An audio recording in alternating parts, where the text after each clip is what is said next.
ইষ্টস্বার্থ প্রতিষ্ঠা আপন দেশু ইষ্টপ্রাণ দাদা এবং মায়েরা সবাইকে জানাই আমার আনন্দিত জয়গুরু।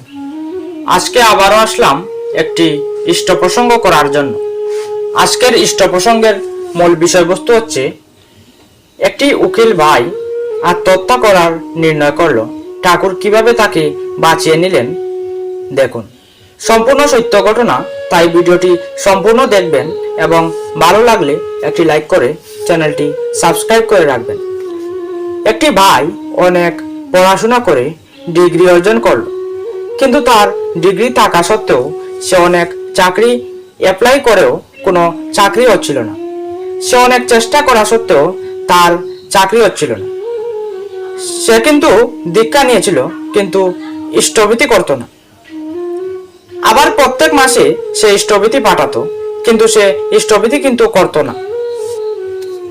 এভাবে প্রায় 4 বছর কেটে গেল, কিন্তু তার কোনো উন্নতি হচ্ছিল না। সে আগে যেভাবে ছিল সে আরো খারাপ হতে লাগলো। সে ডিপ্রেশনে গিয়ে সঙ্গ দোষে মদের নেশায় পড়ে গেল।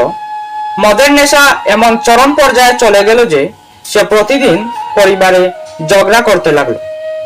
সবাই ভাবতে লাগলো এত ভালো ছেলে কিভাবে নষ্ট হয়ে গেল। অনেক লোক গুরুভাইদের বলতে শুরু করলো, আপনাদের সাথের গুরুভাই এ কেমন অবস্থা, মদের নেশায় পড়ে চরম দুর্গতিতে জীবনযাপন করছে। এই কি তাহলে আপনাদের ঠাকুরের মহিমা? কিছুদিন এভাবে চলতে লাগলো।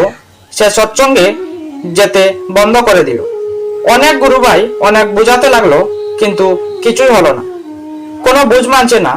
আর্থিক অবস্থা এমন খারাপ হলো যে নিজের বাড়ি বিক্রি করে তার পরিবার চলছে, ভাড়া বাড়িতে থাকছে। পরিবার পরিজন অনেক কষ্টের মধ্যে জীবনযাপন করছে। একদিন সে ভাবলো, এভাবে আর কতদিন থাকবো, এভাবে তো আর হচ্ছে না। সে অনেক ডিপ্রেশনে গিয়ে আত্মহত্যার নির্ণয় করলো। যেমন বাবা তেমন কাজ। সে আত্মহত্যার ব্যবস্থা করলো। তখনই তার বাবা দেখে ফেলেন এবং তাকে সেই জঘন্য কাজ থেকে ফিরিয়ে আনেন। দেখুন ঠাকুরের কি লীলা। সে আগেই দীক্ষা নিয়েছিল, কিন্তু ইষ্টভীতি ছেড়ে দিয়েছিল। তবুও ঠাকুর কিভাবে আত্মহত্যা করা থেকে বাঁচিয়ে নিলেন। তাই তো ঠাকুর বলেছেন, সদ্গুরু শরণাপন্ন হও, সৎনাম বরণ করো আর সৎসঙ্গের আশ্রয় গ্রহণ করো। আমি নিশ্চয় বলছি, তোমার আর তোমার পরিবারের উন্নতির জন্য তোমাকে ভাবতে হবে না। কিছুদিন পর ওর বাবা ওকে নিয়ে একজন ঋত্বিক দেবতার সাথে কথা বললেন। সব শুনে ঋত্বিক দেবতা বললেন, আগে ওর ইষ্টভীতিটা ঠিক করুন, ওকে বলুন প্রতিদিন ইষ্টভীতি করতে। তখন সেই ছেলের বাবা বললেন, আগে ও আমার কথা শুনবে না, আপনি ওকে বললে ভালো হতো। কিছুদিন পর আরো 2-4 জন গুরুভাই নিয়ে ওনার বাড়িতে এলেন। এসে বললেন, আপনার ছেলে কোথায়, ছেলেকে ডাকুন। ছেলে আসার পর বললেন, বাবু তুমি ইষ্টভীতি করো। তখন ছেলেটি বলল, আজ্ঞে না। তখন সেই ঋত্বিক দেবতা বললেন, তোর ইচ্ছে করছে না করতে। ছেলেটি চুপ হয়ে গেল। তাতে বলছেন, কিন্তু আমার মনে হয় কুয়াতে পড়লে যদি একটা ঝুলন্ত দড়ি পাই এবং সেটা আমাকে উদ্ধার করতে পারে, তাহলে সেটা ছাড়ি কেন? দড়িটা যদি সম্ভব হবে, তাহলে সেটা ছেড়ে দিয়ে হেচর পেচর করতে যাবই বা কেন, তাই নাকি?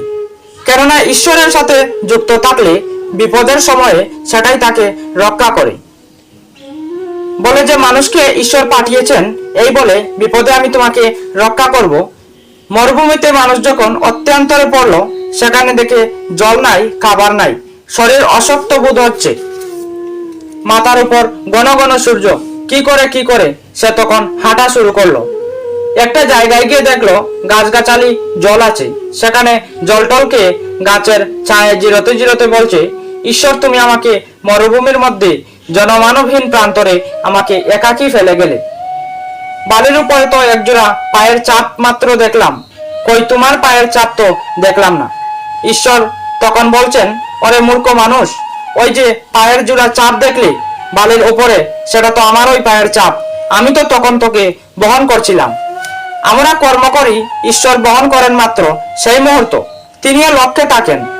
সেই ঋত্বিক দেবতা বললেন, আমি একটা কথা বলি, দেশলাইয়ের মাথায় আগুন থাকে না, তাকে ঘর্ষণ করো, তার থেকে আগুনের উত্থান।